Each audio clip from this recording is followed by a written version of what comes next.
হুজুর চিটাগাঙ্গে ওয়াজ করতে গেলেন, আমি শুনেছি, কিতাবে পড়েছি, চিটাগাঙ্গে ওয়াজ করতে গেলেন, চাঁদপুর হয়ে ঢাকার উদ্দেশ্যে আসবেন। ওই চাঁদপুর সাগরিকা এক্সপ্রেস নামে একটা ট্রেন, ওই ট্রেনের স্টেশনে এসে তারপরে জিজ্ঞেস করতেছে, বাবা ট্রেন কখন ছাড়বে? হুজুর 1 ঘন্টা পরে ট্রেন ছাড়বে। হুজুরের সাথে ছিল একজন খাদেম, অপেক্ষা করতেছে। এই মুহূর্তে মিস্টার পকেটমার এসে পকেট কেটে দিয়েছে। আছে না পকেটমার আছে না? পকেট কেটে দিয়েছে। হুজুর তো আলাপ পায় নাই। কিছুক্ষণ পরে পেটে লাগছে ক্ষুধা। খাদেমকে বলতেছে, বাবা রে 1টা ঘন্টা এখানে বসতে হবে, তারপরে আমরা ট্রেনে চলবো। ঈদের মাত্র 1 দিন বাকি, ঈদ উল ফিতরের 1 দিন বাকি। পকেট ছিল 5500 টাকা।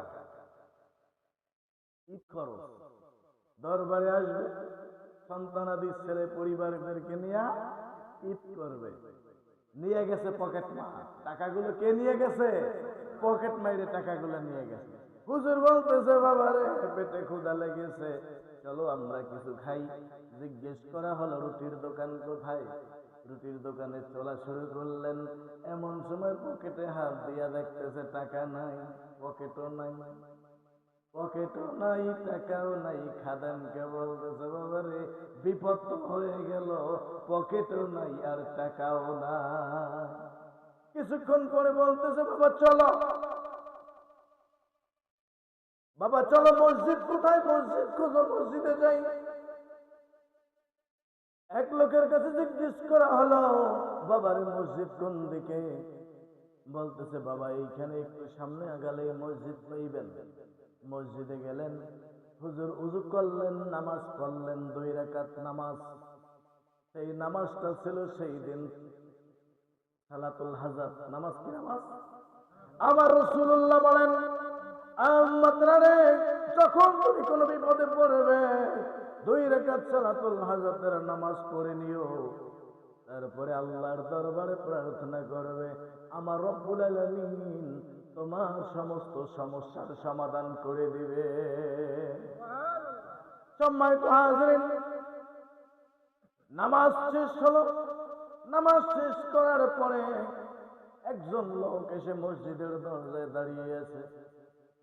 আসামের মতো মাথা নিচের দিকে দাঁড়িয়ে আছে, কোনো কথা বলতেছে না, চোখ দুটো লাল হয়ে গেছে, কান্না করতেছে।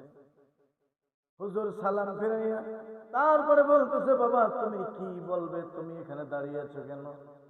বলে, হুজুর আপনার কাজ শেষ হয়েছে নাকি বলেন? বলে, হ্যাঁ বাবা আপনার কাজ শেষ হয়েছে।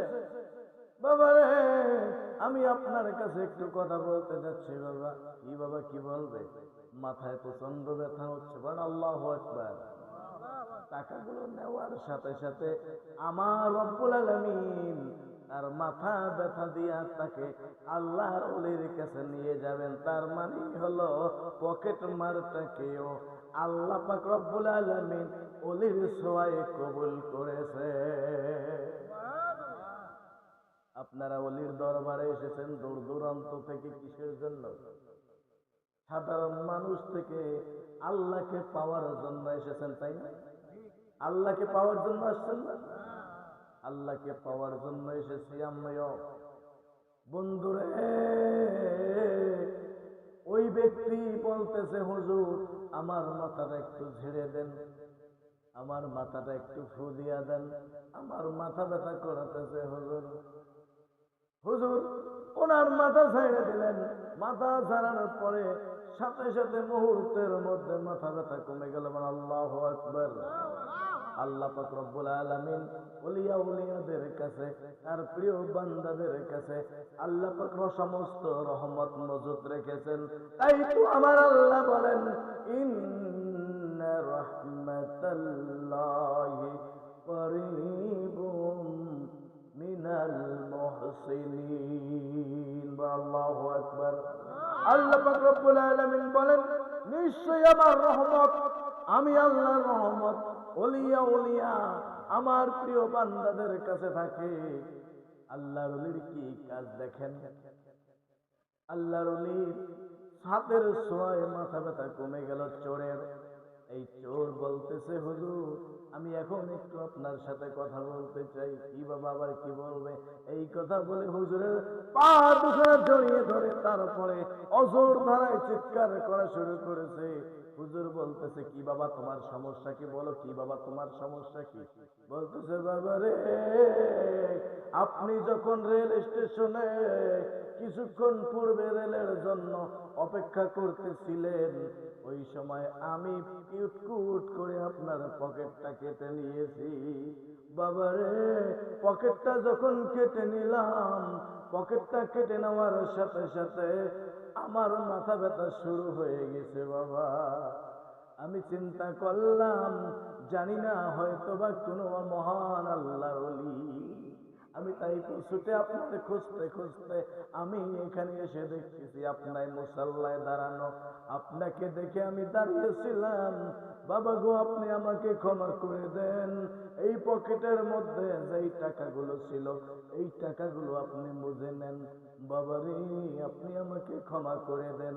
হুজুর বলতেছেন, আল্লাহর ওলি কি কথাবার্তা ছিল?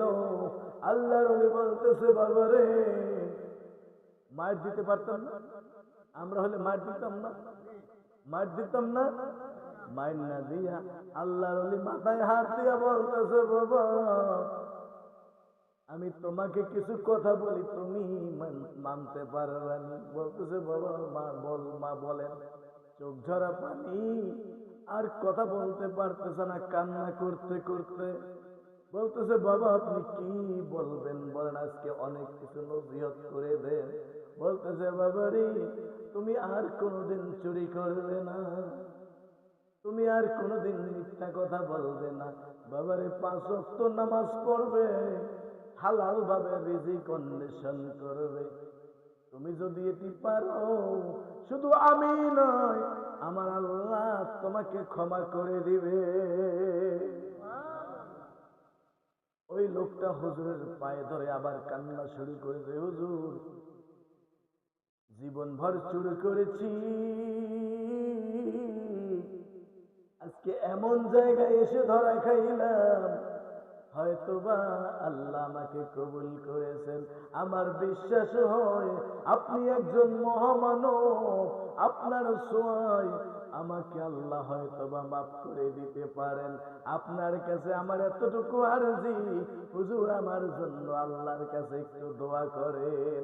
হুজুর ওই চোরের মাথায় হাত দিয়া তারপরে দোয়া করতেছিলেন। দোয়া করতে করতে বলে ফেললেন, আল্লাহ আপনার বান্দা হিসেবে, আপনার প্রিয় বান্দা হিসেবে এই লোকটাকে আপনি কবুল করে নেন। আল্লাহ পাক রব্বুল আলামিনের কি খেলাধুলা! আল্লাহর সাথে সাথে হয়তোবা এমনও হতে পারে ওই চোরের জীবনের গুনাহগুলি মাফ করে দিলেন। আল্লাহর ওলির সাথে কয়েক বছর পরে দেখা হলো, ওই লোকটা অনেক টাকা পয়সার মালিক হয়ে গেছে। আল্লাহর ওলি জিজ্ঞেস করতেছে, বাবা তুমি কেমন করে এত টাকার মালিক হলে? বলতেছে, বাবা রে, সেই দিন যেই দিন আপনি আমাকে নসিহত করেছিলেন, সেই দিন থেকে আর আমি চুরি করলাম না। সেই দিন থেকে আমি ছোটখাটো একটা ব্যবসায় নিয়োজিত হলাম। আস্তে আস্তে আস্তে আস্তে আমার আল্লাহ আমার সমস্ত অভাবগুলো পূরণ করে দিয়েছে। অভাব পূরণ করে দেবে কে?